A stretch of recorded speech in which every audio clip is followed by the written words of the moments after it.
Hello दोस्तों, मैं नेहा हाजिर हूँ एक कहानी के साथ। नौकर नहीं मालिक बनना है। वह ना तो वयस्क था ना ही किशोर था, तो बस 10 वर्षीय बाल मजदूर। जिन हाथों में किताब कॉपी होनी चाहिए उन हाथों में बीड़ी का बंडल था। पिता की अचानक मौत हो जाने के कारण कारखाने के मालिक ने दया जताते हुए उसे नौकरी पर रख लिया। पति की नौकरी बेटे को मिली।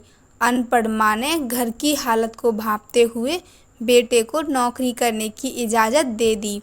किसे फिक्र है बाल मजदूरी कानून की, ना मालिक को और ना ही जलते पेट को।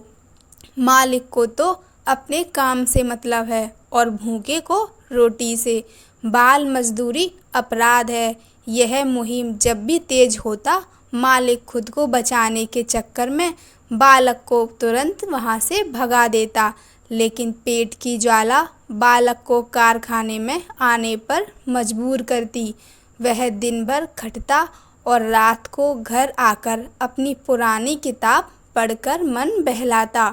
बीड़ी बनाते समय उसके कोमल हाथ छिल जाते, कभी खून भी निकल आता, परंतु शाम को मुंशी जब उसे 50-100 रुपये मजूरी पकड़ाता तो जख्म की परवाह किए बिना वह बाहर खड़े डुगडुगी बजाने वाले से मलाई बर्फ खरीद कर खा लेता।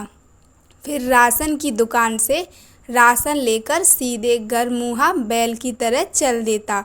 माँ जब भी उससे जख्म के बारे में पूछती, बात को घुमा देता, लेकिन दिन प्रतिदिन जख्म गहरा लाल हो रहा था। कारखाने में उससे काम नहीं हो पाता। आखिर एक दिन छूत की बीमारी का भय दिखलाकर मालिक ने बालक को नौकरी से निकाल ही दिया। वह मर्म आहत घर लौट आया। आकुल माँ उसे होम्योपैथी डॉक्टर के पास ले गई। इलाज शुरू हुआ। जख्म की लाली कम होने लगी। एक रात मायूस बालक आंगन में खाट पर पड़ा पूनम को नम आंखों से निहार रहा था। दो पेट की चिंता के कारण उसकी आंखों से नींद गायब थी। पूनम की रात उसे अमावस्या लगने लगी। झट खाट से उठकर वह बगल में सोई माँ के पास जाकर बैठ गया, जैसे कुछ कहना चाहता हो। आहट सुनते ही माँ जग गई।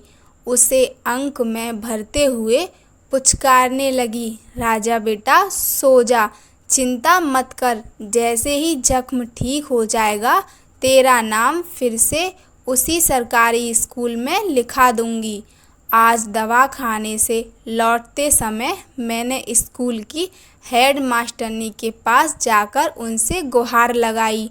वो पिघल गईं और सफाई कर्मी के रूप में मुझे बहाल कर लेंगी, ऐसा उसने आश्वस्त किया।